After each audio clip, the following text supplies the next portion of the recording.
Ali, Bang Abdul. Sebenarnya keyakinan itu bisa di ini sedikit ya sebelum nanti masuk ke topik. Justru saya penasaran gitu. Yang buat saya bertanya, kita ini yakin di agama kita masing-masing ini apa begitu loh. Karena ini saya bisa jawab ini.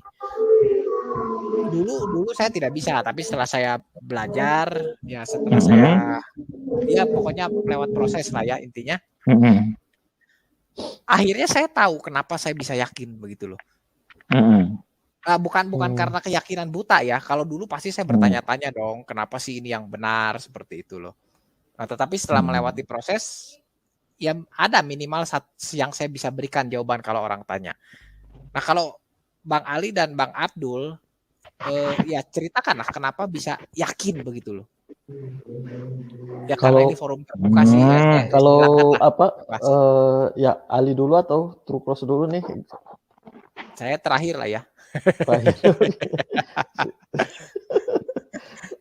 Ya silakan Bro Ali. Ya terutama begini ya, secara simpelnya kalau di Islam itu ada istilah pengajaran. Kalau waktu kecil ataupun orang awam, orang yang sudah gede, sudah remaja, sudah tua, atau bahkan mungkin sudah bentar lagi mati gitu kan, selama dia tidak mendalami hal itu, ya nggak bisa jawab. Pasti kenapa kamu Islam, kenapa kamu ini, udah nih saya kasih sekian duit, pindah dari Islam, nggak mau beneran gitu loh. Modalnya cuma yakin toh. Kalau ditanya ya kenapa yakin, ya karena saya lahir Islam gitu toh. Tapi kalau khususnya untuk orang-orang, ya makanya itu kan artinya orang yang awam.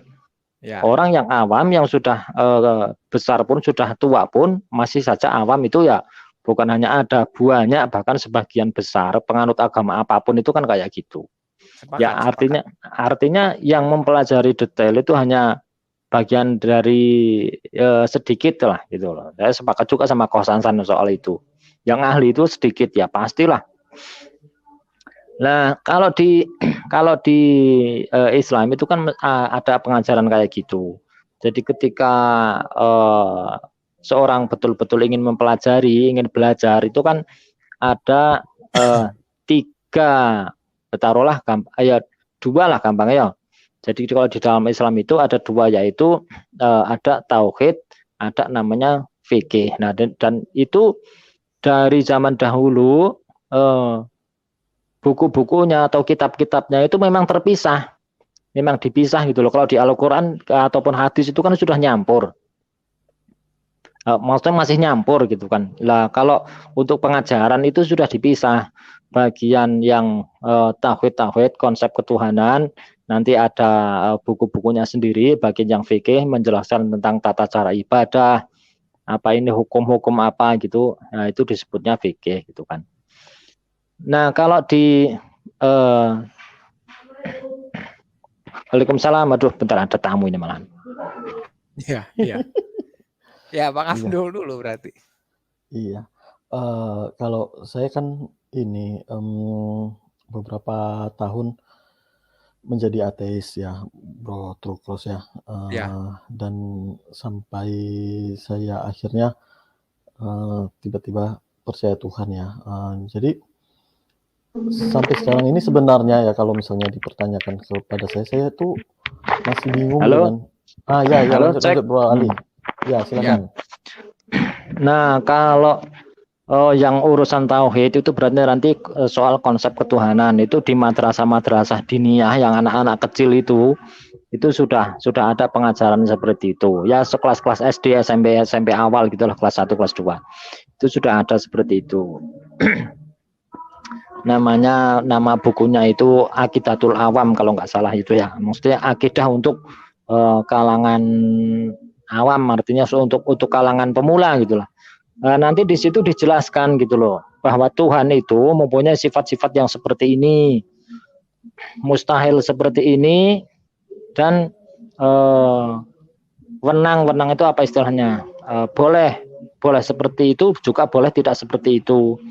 Itu dikenalkan gitu loh, bahwa Allah Subhanahu wa taala itu seperti ini, utusannya itu seperti ini. Nah, Kalau yang namanya termasuk di situ disebutkan bahwa seorang rasul utusan dengan sifat para nabi itu pasti dia tabligh, amanah, fatonah, dan juga cerdas gitu loh. Pasti dia memberitakan, nggak mungkin dia dapat wahyu kok nggak diberitakan atau disembunyikan, itu nggak mungkin, mustahil. Jadi kalimatnya itu mustahil, berarti betul-betul tidak mungkin. Nah, begitu juga dia itu seorang yang jujur. Nah, artinya nggak mungkin dia itu berbohong gitu loh. Nggak mungkin berbohong. Satu kali aja itu nggak pernah berbohong. Semisal ya kayak gitulah. Nah, termasuk juga nanti dia itu cerdas. Pasti nalarnya itu di atas rata-rata orang-orang standar yang paling cerdas sekalipun. Itu kayak gitu. Nah, terus nanti kan ada yang mustahil ya, berarti mustahil seperti ini, mustahil goblok, mustahil oon, mustahil apa gitulah. Nah, itu ada di anak-anak kecil yang masih kecil itu pertama kali dikenalkan seperti itu. Jadi dia kenal gitu loh bahwa oh berarti kalau Tuhan itu seperti ini, Allah Subhanahu wa taala itu seperti ini.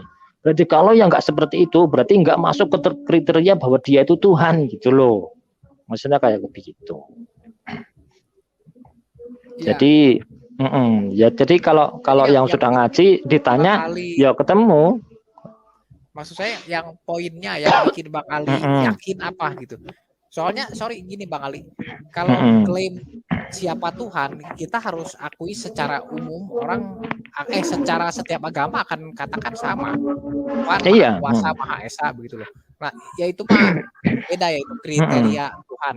Itu umum. Nah, tapi yang lebih saya fokus, yang saya penasaran begitu Bang Ali, apa yang bikin Bang Ali yakin begitu loh. This is my faith gitu loh. Nah, itu apa gitu. Yakinnya begini, karena apa yang atau yakin ini yang benar pasti satu-satunya. Ya ini karena yakin. Karena apa yang dinarasikan oleh Al-Qur'an itu tepat. Bisa untuk menjadi argumen karena Al-Qur'an sendiri menarasikan bahwa saya itu argumen yang paling kuat. Silahkan diuji, gitu loh. Maksudnya begini lah, terkait kalau masalah pensifatan ini saya menyebutnya pensifatan Bapa yang di surga bagi kekristenan ataupun Edone Yahweh Elohim El Shaddai-nya orang Yahudi yang intinya itu adalah sosok yang mengutus Musa, itu nek bagi kami khususnya Islam itu artinya pokoknya Tuhannya Muhammad, ilahnya Muhammad itu adalah ilahnya para nabi-nabi, bahkan ilahnya Abraham, Ishak dan Yakub. Nah, terkait masalah pensifatannya itu beda. Kalau di kekristenan semisal kayak loh Bapak itu bentuknya ya seperti manusia, atau bagi Yahudi mungkin Elohim itu bisa turun ke bumi, nyatanya pernah menemui Musa di Gunung Sinai. Nah, itu lain lagi ceritanya. Gitu loh. Tapi artinya kita mendefinisikan bahwa yang disebut oleh orang Kristen Bapa, yang disebut oleh Yahudi sebagai El, ya kan, yang disebut oleh Muhammad Allah itu adalah satu sosok, hanya pensifatan saja mereka yang berbeda, kan kayak gitu. Nah, terusan apa yang membuat yakin? Jadi begini narasinya Al-Qur'an. Nah, termasuk kemarin apa kapan ya? Gua ini nyimak di TikTok. Siapa itu? Ada ada kekristenan ngomong begini. Kalau Tuhan kami Yesus itu bisa bukan bisa, artinya dia memperkenalkan diri itu loh, hadir nuzul memperkenalkan diri, enggak seperti Allah Subhanahu wa taala, enggak seperti Allah SWT yang cuma ngaku-ngaku tok gitu loh. Dia ngaku ini saya Tuhan, saya menciptakan langit dan bumi, saya begini, saya begitu, tapi nyatanya enggak menampakkan. Lah apa bedanya kalau semua ada sosok lain, ada orang semisal ngaku-ngaku saya ini Tuhan atau apa begini begitu. Ya Al-Qur'an sudah menjawab, kalau ada Tuhan selain aku, gitu kan kata Allah kan, nggak masalah, nggak masalah. Allah sendiri sudah bilang gitu loh, seolah-olah tidak secara tekstual seperti itu, enggak. saya itu Allah gitu kan, nggak jadi Tuhan itu nggak apa-apa, nggak dituhankan itu nggak apa-apa. Kalau ada Tuhan lain nggak apa-apa, silahkan coba diuji. Sewaktu saya bikin langit dan bumi, dia ikut bikin apa? Gitu loh. Itu kayak gitu. Kalau memang ada, kalau memang maksudnya begini, Allah itu mesti fair gitu loh, terbuka. Kalau memang ada Tuhan selain aku, gitu kan, ada ilah selain aku, pas aku nyiptain langit dan bumi, itu dia udu opo gitu loh, urun opo istilahnya, nyumbang apa gitu loh. Apa ikut bikin bulan 1, apa bikin matahari, apa bintang 3, atau apa gitu loh. Lah faktanya kan nggak ada. Nggak ada Tuhan, nggak ada sesembahan yang bisa ngaku seperti itu. Agamanya mana? Kecuali Tuhannya Yesus, Tuhannya Musa. Karena memang bagi Muhammad sendiri, Al-Quran sendiri menarasikan memang Tuhan kami itu memang Tuhannya Yesus dan Tuhannya Musa, Tuhannya Abraham, Ishak dan Yakub. Itu ya, seperti itu, bro. Kalau itu kan lebih ke arah klaim ya. Saya di sini fair ya. Kalau itu kan lebih ke arah klaim. Ya memang salah Tuhan Allah kami itu memperkenalkan diri kepada manusia, dia datang langsung. Tapi saya katakan ya itu kan secara Alkitab. Nah tadi Bang Ali juga menurut saya jawabannya ya secara Al-Quran begitu loh. Jadi sebenarnya ini lebih ke arah catatan di kedua kitab gitu loh. Nah tapi kan ya bebas sih, cuma saya sebenarnya mau gali lebih daripada itu. Jadi jangan pakai klaim dari kitab. Jadi apakah benar Bang Ali yakin karena klaim dari kitab atau ada hal lain begitu loh? Kalau klaim dari kitab susah, nanti semua kitab kan klaim dirinya yang paling benar begitu Bang Ali. Lah jadi makanya itu kan Bang Ali kan lihat pakai kacamata Bang Ali dari sisi Islam. Nanti orang Kristen pun akan jawab dari sisi Alkitab dong. Ya, karena Tuhan kami hadir loh. Mana ada agama lain yang Tuhannya mau hadir. Nah ini akan sulit. Maksudnya ya sulit lah itu klaim masing-masing kitab gitu loh. Tapi sebenarnya yang saya mau tuju itu Bang Ali saya ya tidak apa-apa Bang Ali pokoknya percaya apa yang dicatat di Al-Quran, saya percaya apa yang dicatat di Alkitab ya. Nah hanya saya mau tanya begini, apa sih yang buat Bang Ali yakin gitu 100%, nggak ada 99, 100%. Nah ini saya nggak tahu ya berapa persen, ini saya contohkan. Nah apa begitu loh? Misalnya contohnya begini ya, saya yakin karena apa ya, sulit ya. Nanti saya punya jawaban saya. Cuman kalau saya pakai contoh itu kan nanti ketahuan jawaban saya. Jadi misalnya begini, pokoknya saya yakin karena apa ya? Ya seperti makanan lah, contoh makanan ya. Kenapa mie ceker itu enak? Karena saya sudah makan dan memang rasanya luar biasa dan tidak ada bandingnya lagi begitu loh. Lah itu berarti klaim bro, sama-sama juga nanti ketemunya juga relatif. Nanti ketemunya relatif itu seperti yang sering disoal debat masalah lintas iman itu kayak nyari apa yang paling enak. Nanti bilang apel, nanti yang situ bilang pisang, itu kan klaim. Lah kalaupun mau coba begini Bang Ali. Enggak sebentar. Kalaupun nanti diadu gitu kan, bagi saya bagi kamu Indomie, bagi Abdul mie sedap. Oke, kita cocokkan diadu, beneran yang enak. Terus nanti super mie 3 instan ini dibawa ke Chef Juna gitu. Nanti Chef Juna lain lagi. Apa? Makanan kayak gini enak loh, malah 3 enggak enak. Yang saya maksud bukan seperti itu, tapi jawaban contohnya saya harus pikirkan sebentar ya. Jadi misalnya kenapa saya pakai contoh A ya. Misalnya si A bisa beriman kepada agama A misalnya, siapa ya namanya? Ya misalnya Bang Ali bisa beriman kepada agama A. Ya contoh ya. Ya oke lah jawabnya begini. Ya tapi kan nanti penilaian masing-masing orang ya, bebas ya. Nah, nanti misalnya begini ya jawabannya. Si Bang Ali menjawab karena Tuhan saya itu sudah datang kepada saya secara nyata. Jadi saya bisa ini loh, saya tahu ini yang benar karena saya sudah Tuhan saya datang kepada saya loh. Saya dalam keadaan sadar lagi setir mobil tiba-tiba cahaya terang. Ini contoh ya. Ini saya halusinasi saja seperti itu, seperti banyak yang begitu kan. Ini karena contoh begitu loh. Jadi saya percaya karena Tuhannya udah tampak begitu dalam bentuk yang begitu nyata di hadapan saya. Atau misalnya ketika saya pingsan, Tuhan saya datang begitu loh di dalam mimpi menunjukkan aku Tuhan yang benar gitu. Ini contoh loh Bang Ali. Oh ya, Tapi kalau Bang Ali punya jawaban yang lebih realistis ya silakan gitu. Nanti saya akan jawab. Ya gimana ya kalau saya realistis. Tadi contoh yang ngawur-ngawur dari kebenaran gitu. Ya sependek-pendek ilmu saya itu saya tetap akan jawab berdasarkan Alkitab. Sebab Al-Qur'an itu juga disebut Alkitab ya.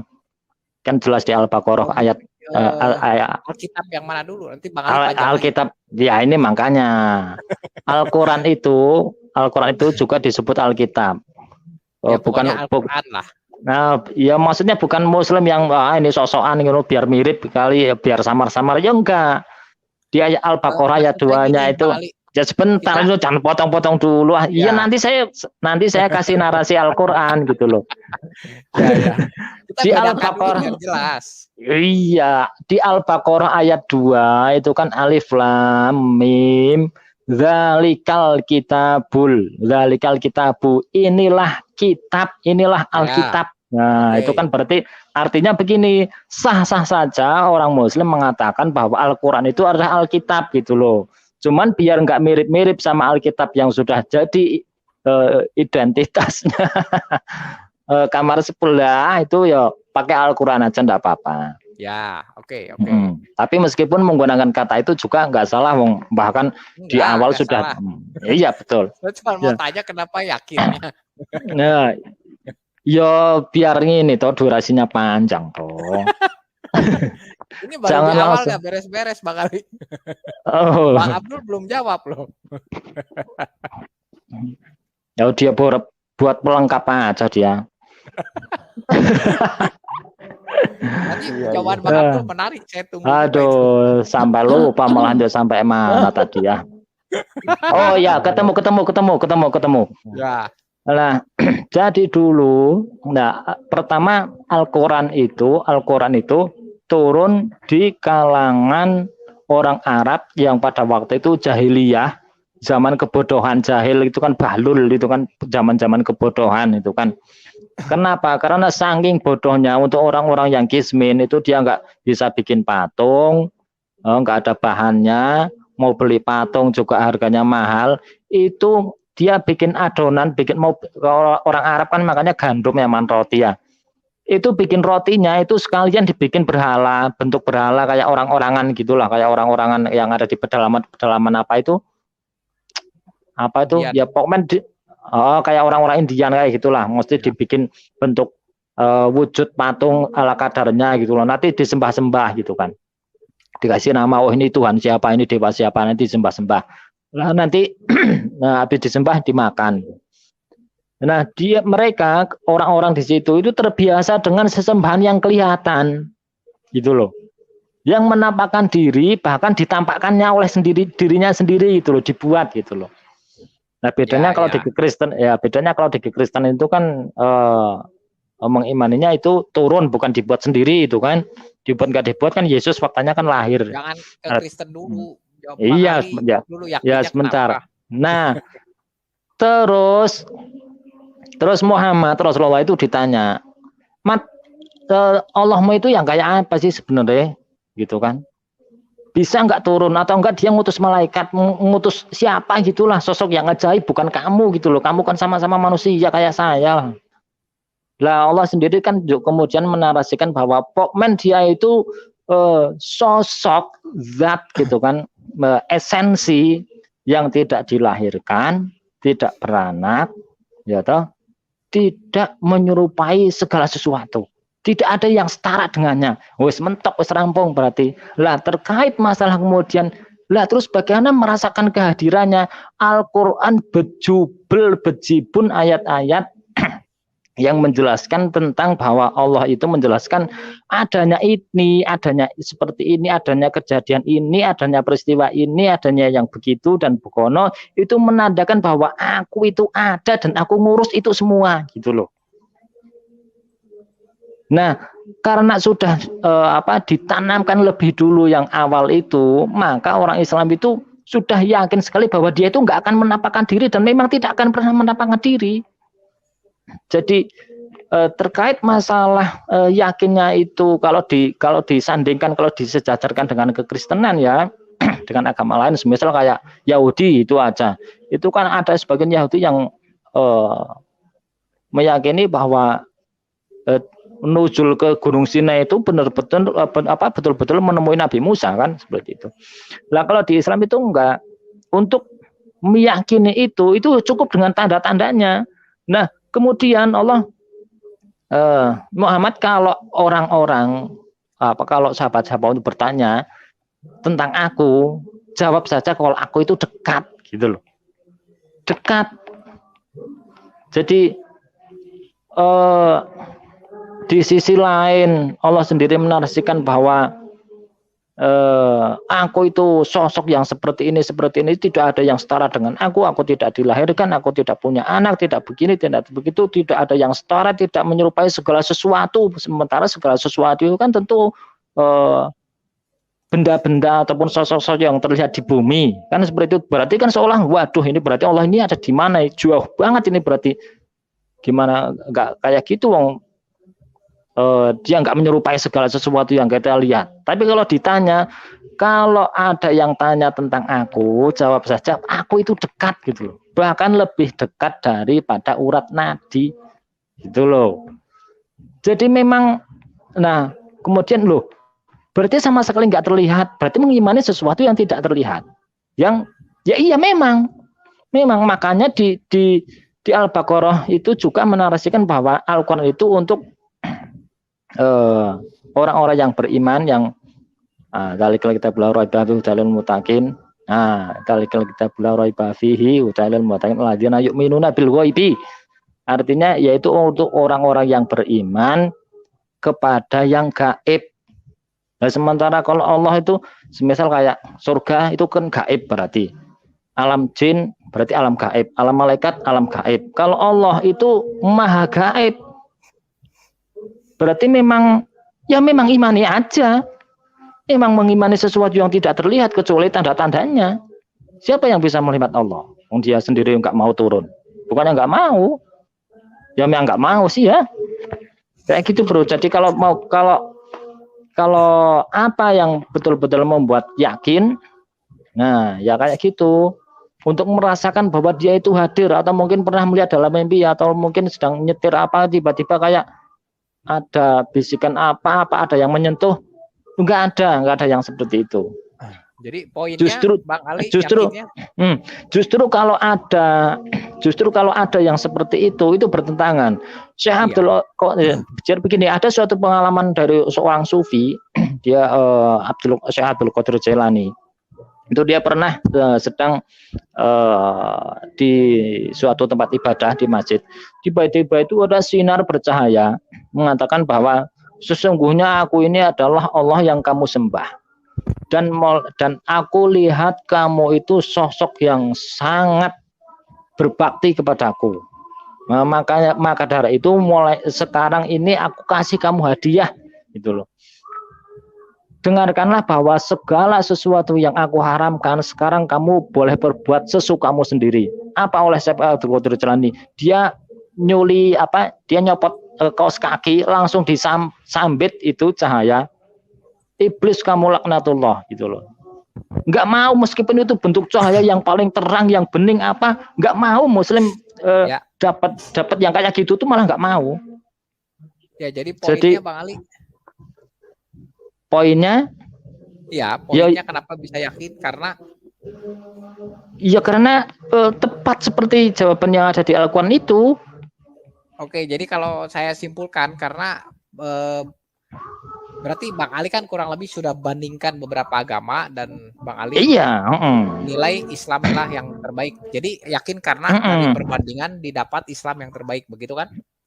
Bisa saya simpulkan begitu? Iya betul. Kalau tadinya kan cuma yakin toh, karena belum diketemukan Al-Quran yang paling benar, gitulah kan kita bicara kitab kan. Jadi Bang Ali yakin dengan Al-Quran gitu kan? Iya. Oke. Jadi karena perbandingan ya Bang Ali? Iya, berarti poinnya karena perbandingan. Ya karena sudah bandingkan dengan agama yang ada, yang sudah dibandingkan, yang inilah yang paling benar. Berarti nanti kalau suatu kali Bang Ali ketemu satu kitab lain misalnya ya, yang dan ketika dibaca begitu, wah ini realistis begitu loh, masuk akal, semuanya bagus gitu narasinya. Bisa nah, ya? Dengan catatan dia kitab kan, taruhlah kitab ini ada 4 ya, taruhlah ya.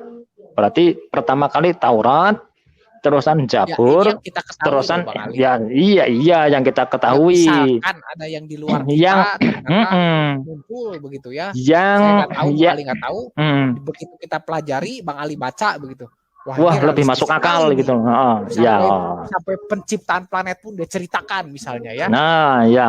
Jelas. Nah, bagaimana kira-kira Bang Ali? Apakah terpikir untuk dipelajari sebagai perbandingan? Akan goyah begitu. Berarti, nah ini kan ada tantangannya karena Al-Quran itu kan menarasikan bahwa saya itu Al-Furqon. Ya. Saya itu batu uji gitu loh. Kalau ada sesuatu yang dibenturkan ke saya, istilahnya Al-Quran ngomong nih ya. Kalau ada sesuatu yang dibenturkan ke saya kok dia pecah, berarti saya yang paling benar.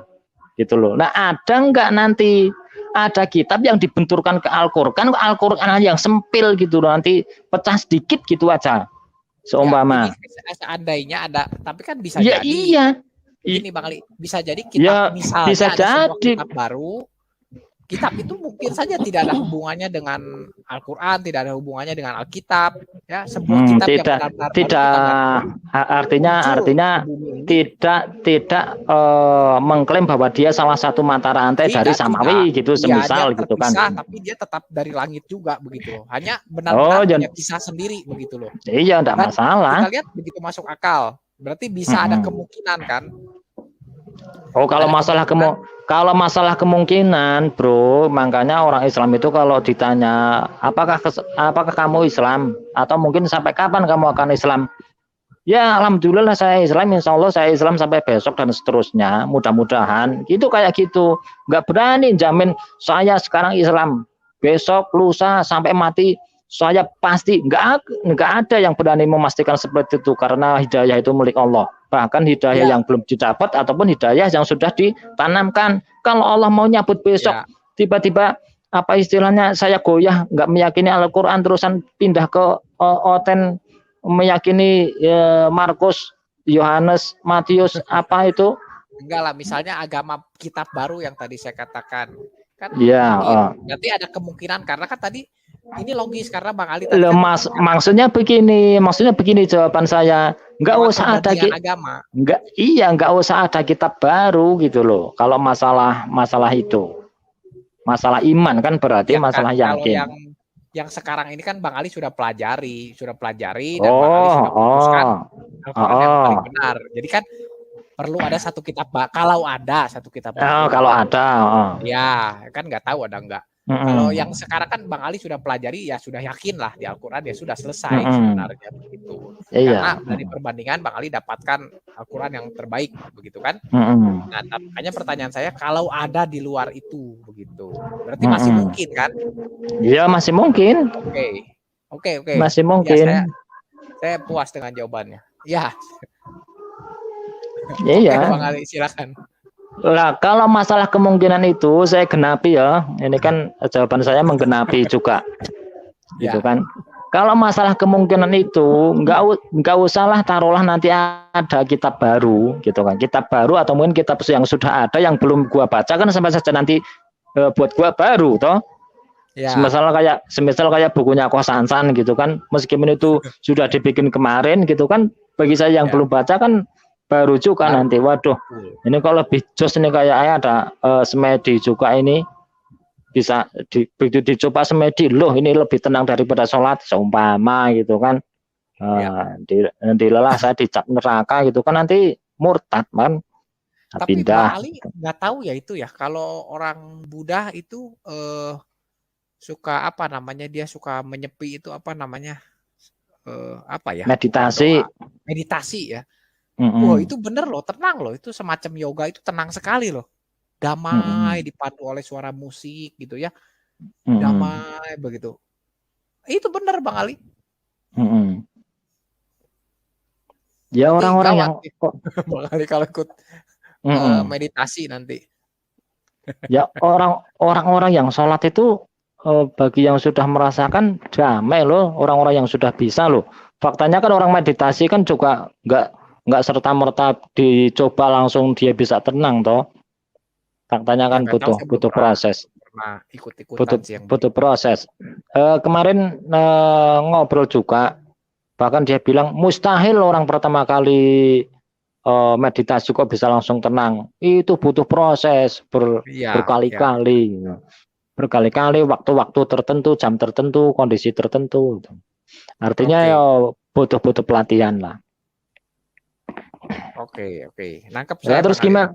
Ya, Itu Bang Abdul dulu, tadi saya ya penasaran. Bang Abdul, Ya, gimana kalau lu yakin, lu kan pernah jadi kafir tuh kan? Dia belum ya. yakin Nah, Bang Abdul itu tadi bilang. hmm, Nah, jadi begini, kalau saya ditanyain gimana tentang keimanan terhadap Islam gitu ya. Kalau terhadap Islam tentu beriman ya, tapi syarat beriman kan percaya dengan kitab-kitab nabi-nabi gitu ya. Nah, kalau saya sendiri itu untuk nabi-nabi yang berhubungan dengan Israiliyat itu memang berat berat hati saya untuk meyakininya gitu, mengimaninya. Karena nggak ada satupun bukti ilmiah yang membuktikan bahwasanya nabi-nabi Israiliyat itu memang betul eksis ya, dari Adam sampai Isa itu memang dipertanyakan keeksisan mereka. Jadi ya untuk hal seperti itu gimana ya, sulit untuk saya mempercayainya gitu ya. Nah, tapi apa yang menjadi penyebab saya bisa percaya? maksudnya kamu pengen dari Nabi Adam sampai Muhammad itu sebenarnya orang Arab yang hidupnya di lingkungan Ka'bah gitu Pak, apa gimana? Ya Wah, kalau enggak ditanya lah, begitu takut nanti orang Bang Ali. ya enggak lah Bro. Enggak, maksudnya gini ya, kalau misalnya kayak Adam ya dalam Maksudnya kan nggak meyakini sesuatu yang berkaitan dengan Israiliyat kan kayak gitu. Lah nabi-nabi apa yang berhubungan dengan Israiliyat, apa Nabi nabi-nabi. Adam sampai Muhammad, Musa, Harun, Yahya, Zulkifli, Daud itu berarti orang-orang yang hidup di lingkungan Mekah aja gitu loh, ngibadah muter-muter haji itu tawaf udah dari dulu apa gimana kan kayak gitu nanti jadi Bang timbul Ya Abdul pertanyaan. Bang jangan Abdul kalau logikal salah kayak jawab juga nanti loh Bro. kena sanksi loh ini. Ya itu kan Bang Loh, Ali udah keimanan siapkan. masing-masing. loh masing-masing dia kan pernah kafir, kalaupun masih ada sisa-sisa kekafirannya kan terserah, bukan urusan Iya, gua. iya benar. Iya, Iya, silakan jawab terserah atau iya. Iya, iya. Ya, Bang Abdul Jadi lanjut. gini ya, kalau misalnya bentuk Isa ya, jauh sebelum Isa lahir itu ya, itu cerita seperti itu sudah ada gitu, tentang seorang perempuan, perempuan yang tak disentuh oleh laki-laki, mempunyai anak, terus, anaknya itu menjadi orang yang sakti apa segala macam, bisa menghidupkan orang. Itu jauh sebelum Isa lahir itu udah ada gitu cerita seperti itu. Dan itu menjadi mitologi Iya, iya, Yunani setempat, misalnya seperti setempat itu. betul. Jadi makanya sulit untuk dipercaya. Misalnya kayak Nabi Musa juga. Nabi Musa itu nggak ada satupun catatan yang ada di Mesir itu nggak ada catatan sejarahnya tentang keberadaan Nabi Musa. Begitu juga dengan Nabi Adam gitu ya kan. Nabi Nuh tentang banjir bandang. Coba di mana logikanya? Banjir besar juga Anggap ada loh cerita yang itu, anggaplah Bang Abdul. ya itu kan banjir ya bandang Cianjur itu kemarin? ya banjir, maksudnya gini, banjir yang menenggelamkan satu bulatan bumi gitu kan. Sedangkan jumlah air di bumi aja kalau seandainya pun mencair yang di kutub, Kutub. dua kutub utara dan selatan itu masih ada sisanya daratan yang tersisa gitu, nggak sampai Ya membanjiri terus suatu bulatan ya bumi gitu. terserah atau seumpama banjir bandang itu sampai bulat bumi ini ketutupan air semua, terus anda mikir wah itu nanti meresapnya gimana, wong lebih banyak airnya daripada yang diresapi, ya diuapin kan ke masalah. Wong Allah Subhanahu Wa Taala itu kan kuasa-kuasa saja. Di agama manapun Tuhan itu kuasa, maha kuasa dan tidak boleh dibatasi. Di oten aja nggak boleh turun kata Islam. Lu Tuhan kok dibatasi? Netane turun. Ini gimana? Ya maksudnya jawab, Ya, ya. maksudnya Nanti gini loh bro. selesai itu. Yang enggak maksudnya masalah jawabannya dari baru setengah aja udah ngaco gitu loh. Tapi ya terserah sih, jawab aja bro, nggak apa-apa. Tapi belum sampai poin loh, Bang Abdul belum Ya. poinnya, itu lagi narasinya. Ya, lanjut. Kalau masalah resapan itu kan kalau misalnya ini ya tentang resapan air apa segala macam, misalnya menyusutnya air itu kan bisa dengan alasan membekunya air di kutub selatan, kutub utara kan seperti itu. Terus terjadinya penguapan itu kan terjadinya kekeringan di beberapa daratan bumi. Tetapi itu memang tidak masuk akal ya kalau satu bulatan bumi itu dibanjiri oleh air itu ya. Nah, terus ini tunggu ada WA nih. Oke, lanjut. Nah, terus ini terus apakah Tuhan itu ada gitu kan? Tentu pertanyaan seperti itu jadinya. Secara ditanyakan secara jauh di lubuk hati yang paling dalam gitu ya, itu masih belum bisa kita jawab. Jadi Bang Abdul, poinnya itu diarahkan ke kenapa beriman ke agama Islam. Bang Abdul kan Islam, kenapa beriman kepada Islam? Ya, tapi kalau tadi Tuhan secara umum saja belum, ya sulit berarti. Ya, kalau misalnya langsung ke poin, nanti bingung. Oh ya, gitu. oke. Silakan, ya. silakan. Jadi, apakah Tuhan itu ada sampai di situ ya? Jadi, apakah Tuhan itu ada gitu kan? Nah, kalau bertanya seperti itu, tentu iman yang berbicara, nggak bisa ya dengan logika gitu ya kan? Karena secara logika itu masih belum bisa kita jawab gitu. Jadi, apa yang bisa meyakinkan kita kepada Tuhan mana yang benar di antara 5 agama? Jadi, kalau misalnya kita ibaratkan agama ini seperti tinta gitu ya. Anggaplah tinta yang benar itu adalah tinta warna merah gitu ya. Nah, misalnya jadi untuk memilih tinta yang mana yang warna merah, kita harus mengenal warna merah itu yang seperti apa sih gitu kan. Kalau kita tidak mengenal yang namanya tinta warna merah, kita tidak tahu, kita tahunya cuma nama aja, nama doang, nama merah itu ini. Tetapi kita tidak tahu yang merah itu yang mana gitu. Ditutup pula di dalam satu kardus, masing-masing kardus ada 5 kardus. Terus kita suruh memilih mana yang betul. Tentu jawabannya bisa jadi seluruhnya salah, bisa jadi salah satu benar, bisa jadi juga 5-5-nya benar. Mungkin ada merah jambu, ada merah hati, ada merah apa segala macam.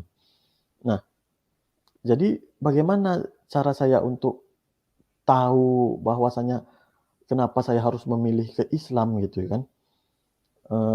Jadi menilainya bukan dari para penganutnya.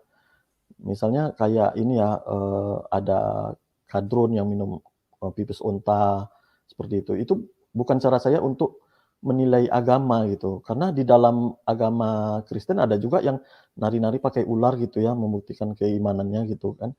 Itu kan hanya oknum gitu ya. Banyak oknum-oknum yang aneh-aneh macam itu. Ada yang minum pipis unta, ada yang nari-nari pakai ular, ada yang ini gitu segala macam, dorong-dorong orang sakit gitu kan, terus merasa sembuh kan, seperti itu. Itu banyak yang seperti itu ya kan.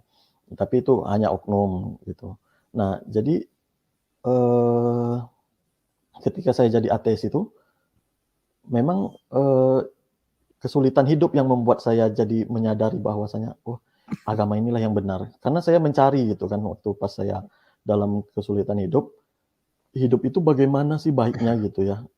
Nah, jadi secara ateis kita kan punya naluri ya menjalani hidup.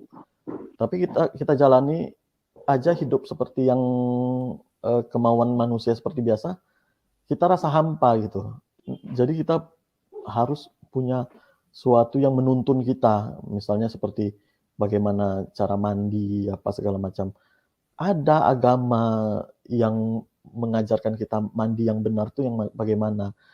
Sementara agama lain, kalau kita lihat agama lain ya, itu kan ya udah yang penting bersih gitu ya, nggak ada ketentuan misalnya habis ini kita mandi harus habis gitu kita harus mandi, nggak ada agama lain yang mengajarkan seperti itu, nggak ada. Cuman satu agama yang mengajarkan seperti itu.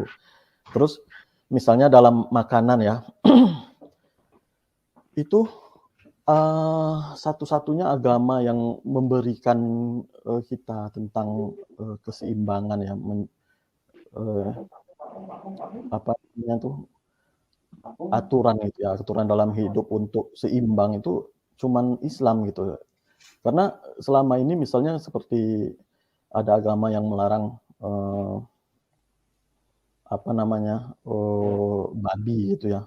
Itu ya haram aja gitu, nggak boleh sama sekali dalam kondisi apapun babi itu haram. Sementara di dalam Islam, babi itu bisa halal dalam kondisi tertentu gitu.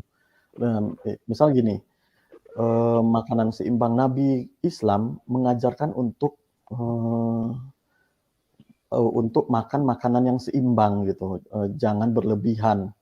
Ada larangan untuk makanan berlebihan. Sementara di agama lain ada nggak gitu kan? Kan nggak ada. Tetapi di dalam agama Islam ada, sehingga kalau kita cocokkan dengan fakta ilmu kesehatan sekarang, kita baru tahu bahwasanya makanan kita tuh nggak cukup untuk kita harus kelebihan gizi nggak boleh juga. Ternyata gizi itu harus seimbang gitu. Nah seperti itu juga. Itu yang menyebabkan saya tersadar bahwasanya Islam inilah yang benar. Terus satu-satunya agama yang memberikan solusi di antara dosa gitu. Misalnya ada dosa yang namanya dosa hutang ya. Ada nggak agama lain yang mengajarkan untuk menolong orang berhutang? Di dalam karena ada agama yang saya pernah kunjungi ya. Itu hutang dianggap sebagai suatu janji yang harus ditepati. Dan itu dilarang. Memang di agama lain dilarang untuk berhutang ya. Tetapi orang berhutang tidak ada solusi di situ. Dia cuma hanya dilarang gitu. Nggak ada satu pun. Ada loh itu di perjanjian lama. Apa solusinya? Apa solusi di dalam Alkitab? Orang itu kalau dikasih hutang di dalam tradisi Yahudi, saya lupa ingat ya, tapi itu ada narasinya. Itu dibatas di setiap tahun ke-7 harus kalau dia belum bayar itu harus dianggap sudah lunas. Itu loh. Kalau dia seorang budak harus dibebaskan. Bahkan harus diberi kewenangan budaknya untuk pilih masih mau ikut atau dia mau bebas, silakan. Itu ada di perjanjian lama. Iya, tetapi iya betul. Berarti ini ya ada pada fakta ini ya pada fakta penerapannya sama seperti oknum-oknum yang lain ya, oknum Islam juga seperti itu. Nah, tapi di dalam Islam juga ada yang seperti itu. Nah, terus yang kedua itu misalnya kayak dilarang berzina. Nah, solusinya itu kita umat Islam disuruh tundukkan pandangan terhadap lawan jenis yang kita nafsu. Terus agama lain juga mengatakan untuk berkata jujur. Nah, agama Islam itu mengajarkan kita untuk berkata yang baik. Jadi ada beda ya antara berkata jujur dengan berkata yang baik. Kalau jujur itu harus tanpa berbohong. Sementara kata yang baik terkadang butuh berbohong untuk suatu kebaikan. Nah, misalnya kita ini berada di posisi ibunya Nabi Musa misalnya gitu ya. Ketika kita ditanya apakah ada anak laki-laki, tentu kita dengan terpaksa harus berbohong, yaitu suatu kebohongan yang seperti itu. Nah, misalnya agama lain melarang untuk membunuh, sementara di dalam Islam itu ada aturan-aturannya gitu. Ada aturan-aturan membunuh itu tuh bagaimana sih kondisinya, misalnya seperti kondisi perang atau kondisi dalam hukum gitu ya. Misalnya sebagai algojo yang menghukum apa itu dibolehkan. Tetapi agama lain itu ya udah jangan membunuh, ya udah jangan membunuh. Terus satu-satunya Tuhan yang memperkenalkan dirinya melalui utusan yang yang mana dia memperkenalkannya lebih spesifik dari agama lain. Misalnya dia berdiri sendiri atau kita sebut dengan Maha Esa ya. Nah, apa itu Maha Esa menurut agama Islam? Ini beda dengan Esa dalam agama pengertian ajaran agama Kristen ataupun bahasa Sanskerta.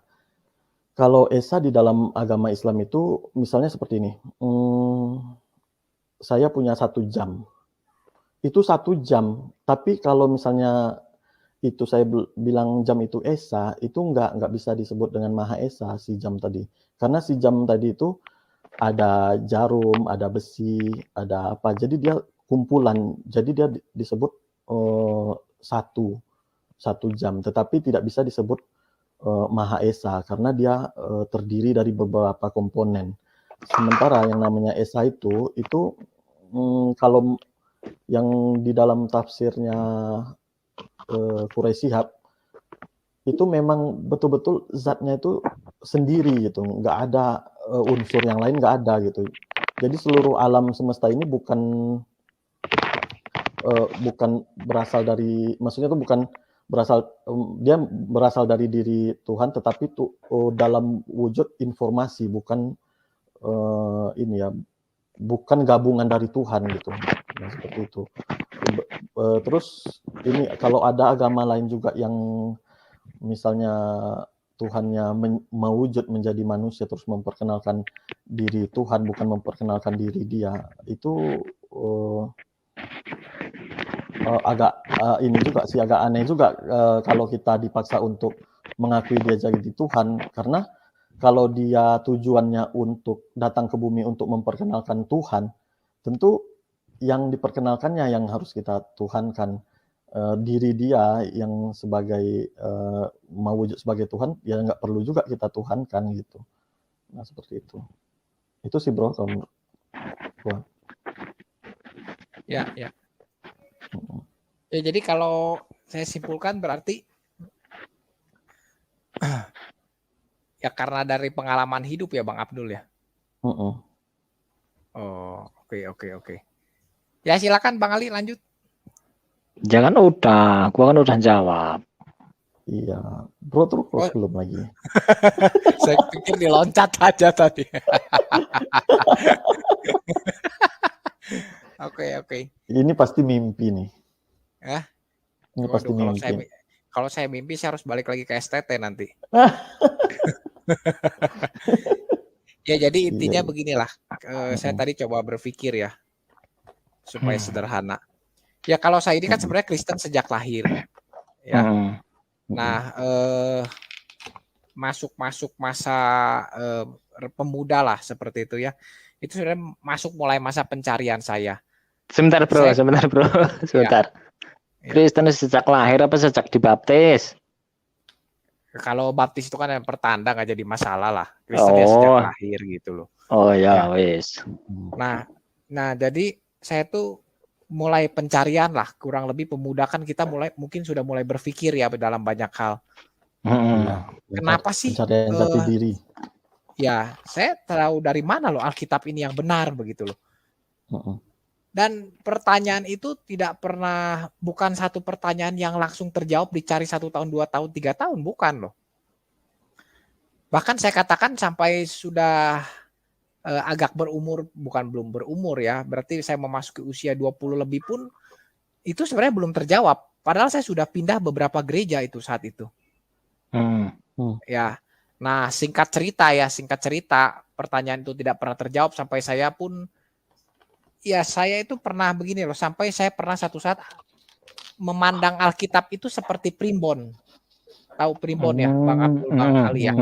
Primbon itu berarti kalau saya lagi ada masalah, saya itu kumpulin ayat dulu, yaitu seperti Pak Bom hafal ayat kan.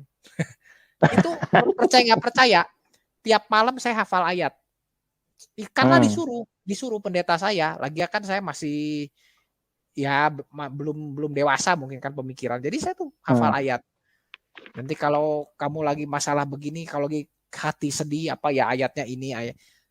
Ya itu Alkitab seperti primbon begitu loh, dihafal begitu loh. Mantra ya. Ya otomatis kan, tapi kan banyak orang Kristen jadikan Alkitab seperti mantra. Banyak loh. Iya. Lalu jadikan Alkitab seperti buku ramalan. Itu kan gereja-gereja seperti itu saya di dalamnya dulu. Ya nggak Pertanyaan yang gereja aja tidak sih, yang seperti itu. pertanyaan yang tidak pernah terjawab. Saya lewati banyak masalah dan pergumulan. Saya tuh hafal ayat. Saya berusaha hafal ayat, nyanyi seperti itu. Bukan bergumul dengan Tuhan, nanti malah jadi kayak itu kan Jakob. Katanya bergumul. Kan katanya itu bergumul dengan Tuhan, itu katanya. Iya. Nah, saya tuh begitu dulu. Iya, Saya mesti kamu nyanyi, ya, hafal-hafal ayat, ya. Dapat sih, tapi ketenangan saya sekarang ya, di posisi saya sekarang, saya katakan palsu. Ketenangan palsu begitu loh. Ya, saya betul. jadi lama-lama saya berpikir, kok kenapa ini saya lama-lama Alkitab jadi seperti ini ya. Dulu saya belum kenal istilah primbon ya. Saya cuma berpikir seperti apa ya, seperti jimat begitu loh. Saya dulu bahasanya seperti itu belum ya. Itu saya terus pergumulan cari sampai akhirnya saya istilahnya ya, singkatnya saya ketemu gereja yang benar. Nah, di gereja ini saya belajar, di situ juga saya akan mulai masuk STT seperti itu ya. Ternyata yang Alkitab katakan bahwa yang bisa merubah hidup saya adalah firman. Kan Alkitab ada ya. Firman itu yang akan mendidik kita dan sebagainya. Bahasa lengkapnya saya tidak hafal ya. Pokoknya intinya Alkitab itu yang bisa mengubah hidup kita, mendidik, mengajar dan menegur. Itu saya dapatkan. Jadi bunyi firman itu ya saya rasakan begitu loh. Oh, ternyata yang ternyata itu, tapi saya baru maksud saya baru titik poin pertama begitu ya. Saya baru temukan ternyata selama ini saya salah loh. Saya pahami Alkitab secara salah. Pantas saja selama bertahun-tahun saya jadi Kristen tidak ada pertumbuhan apapun. Tidak ada, kalau Alkitab katakan Alkitab bisa membentuk diri saya, tidak saya rasakan dan tidak saya dapatkan. Tetapi ketika saya mulai disadarkan Alkitab itu bukan primbon loh. You harus gali, you harus pelajari, pahami dengan benar. Ketika you dapat, berapapun banyak pemahaman yang dapat, itu ya akan mulai membentuk you, begitu. Itu yang saya dapatkan kan dari pendeta saya di gereja yang baru. Nah, itulah awal mula saya mulai memutuskan, akhirnya saya masuk STT dan sebagainya. Sampai akhirnya saya belajar. Nah, itu jadi titik awal perubahan saya itu di situ. Nah, terus saya juga di situ berpikir bahwa ya sebelum itu saya juga digerakkan oleh begini loh. Di awalnya ya, saya tadi lupa, ada satu hal yang lupa. Saya selalu berpikir, saya kan dari dulu selalu berpandangan begini, untuk bisa masuk surga itu kan suci ya. Jadi saya berpikir secara umum begitu loh dulu. Berarti orang ini harus hidup baik loh, harus hidup yang baiknya harus lebih banyak dari yang jahat. Karena di kalangan saya juga ada orang-orang Buddha dan juga ada orang-orang Hindu. Ya intinya kan Bang Ali, Bang Abdul tahu ya, berarti harus baik lebih banyak dari jahat. Saya berpikir bagaimana mungkin sih bisa seperti itu gitu loh. Sepertinya mustahil begitu loh. Maaf kata, dulu ketika saya masih muda lihat wanita ini meskipun sudah punya pacar, lihat yang lain juga kan tertarik lagi begitu loh. Ya itu juga sudah dosa begitu loh. Lalu lihat gambar-gambar yang seronok begitu juga kan timbul keinginan. Itu kan juga sudah dosa meskipun hanya timbul keinginan ya. Lalu ya banyaklah hal-hal yang menimbulkan, saya pikir wah sepertinya sulit saya masuk surga kalau lewat perbuatan begitu loh. Saya berpikir ke sana. Saya belum tahu jawabannya. Nah ya itu, setelah saya masuk STT saya belajar dengan benar. Oh ternyata begini loh saya bisa selamat, bukan ya saya tenang di situ. Ya memang bukan saya tidak bisa loh. Tidak mungkin saya selamat dengan usaha saya. Mau bagaimana caranya? Tidak mungkin jumlah kebaikan saya lebih banyak dari jumlah kejahatan. Setiap hari saya baru berpikir saja, saya sirik saja, saya iri hati saja. Ya jangankan, ya nggak usahlah kejahatan yang terlalu aneh-aneh ya. Katakan beginilah, saudara sendiri dapat sesuatu begitu ya. Kadang kan kita lihatnya suka, wah enak ya dia dapat ini, wah hidupnya seperti lebih enak. Nah itu pun sudah satu syirik, iri hati. Itu kan sudah satu dosa juga. Nah itu saya benar-benar dulu saya tidak punya jawabannya. Setelah saya belajar, saya pelajari, oh ternyata saya tahu bahwa saya ini bukan, Tuhan tidak pernah tuntut saya sempurna kok. Ya, Tuhan sudah pilih saya. iman saya ini dari Tuhan. Nah, setelah saya beriman, saya perlu belajar supaya saya tahu bahwa Alkitab ini benar. Yaitu saya perlu belajar dengan rasio. Tapi saya beriman dulu, baru saya belajar. Nah, beriman inilah kunci saya diselamatkan. Jadi saya selamat bukan karena perbuatan saya.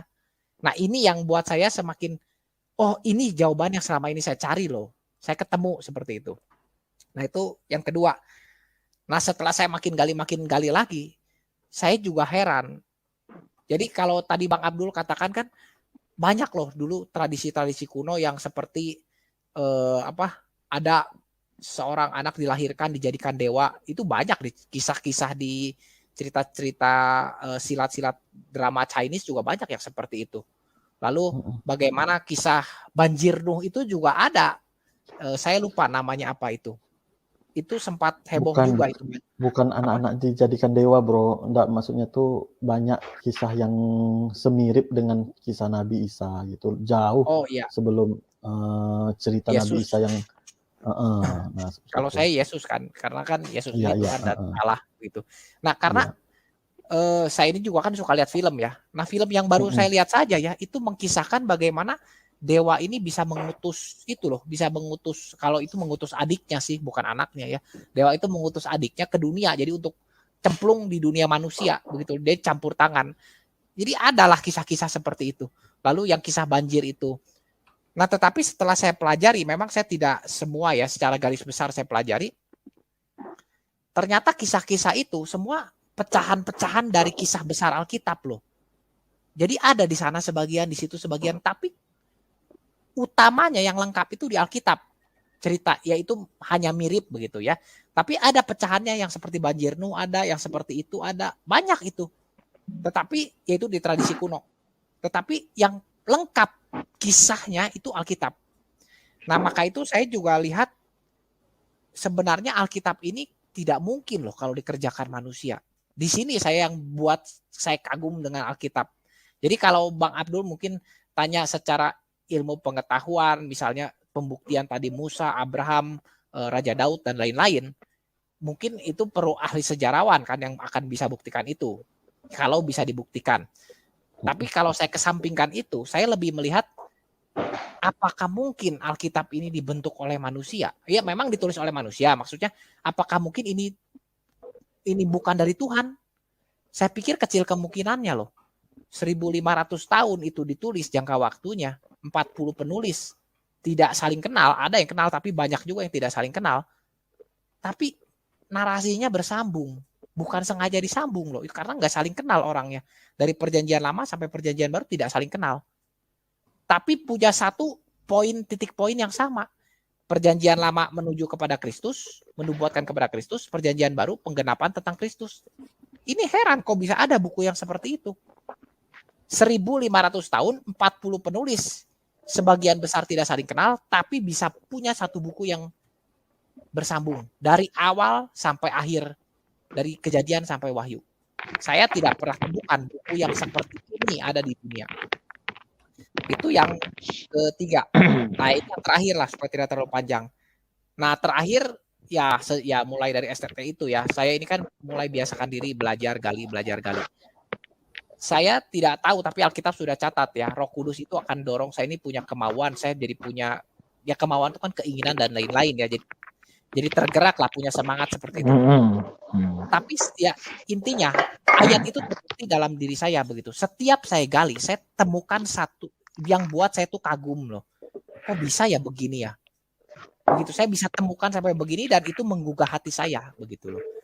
Nah jadi pengalaman inilah yang membuat saya begitu yakin bahwa ya tidak ada yang lain. My faith is Bible begitu. Ya begitulah kurang lebihnya. Ya, ada tanggapan Bro Ali? Nggak usah dipaksakan kalau nggak ada. Iya. Ya itu berarti terkait masalah hampir mirip-mirip kayak Abdul tadi ya. Nggak ada mimpi ya saya kan. Ada. Ya lagian kalau mimpi nanti jadi sama kayak yang murtadin itu yang kesaksian di Manubulu Mimpi Iya. ketemu Yesus, mimpi Itu ketemu tingkatnya berbeda lah. Hebat. coba iya. Kok malah hebat gimana? Masa ketemu yang mimpi jabat tangan dengan Yesus terusan, wah ini bener tangannya Ya bolong. hebat dong. Bang Ali hebat. Kita perlu pakai kiasan dong. Oh iya. Iya. Ya, kalau mimpi saya pernah mimpi sih ketemu Yesus. Maksudnya berarti ada nyangkut juga di perjalanan ya hampir kayak mirip-mirip Abdul gitulah ya. Iya. Oh, mirip kita, Bro. Ya mirip ya. Mirip adalah mirip ya saya katakan. Iya. Tapi intinya kan ya maksudnya dalam hal perjalanannya itu gitu loh. Narasinya ya perjalanannya mungkin. Tapi intinya ya karena saya melihat Alkitab ini begitu heran, dia menggugah hati saya. Saya tidak pernah, dulu saya baca Alkitab bosan, terus terang Bang Ali, bosan. Saya katakan bosan. Sekarang Bang Ali, itu aneh, tidak ada, karena setiap saya gali, ada hal-hal baru yang bisa saya temukan, begitu loh. Maka itu saya katakan begini, kalau baca Alkitab dengan tidak mau belajar hermeneutiknya, saya pikir berarti kan baca dengan cara polos. Ya sudah, sayang sekali, tidak akan dapat apapun.